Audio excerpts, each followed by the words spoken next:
Let me show you the prices on here, look what it is. Because he's just packed it away.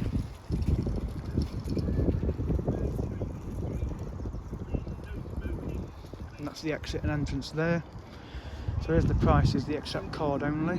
So you can have tea, which is £2.50, ice creams. So it's basically just coffee and tea.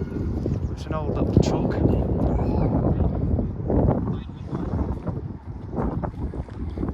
So there's your menu there. So they've closed it now because they shut in a minute. So we'll go.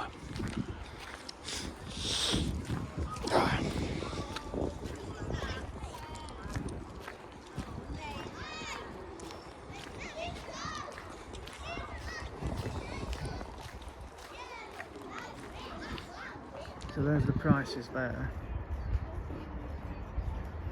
15 quid. But book online it's an extra couple of pounds. And obviously you can become a member.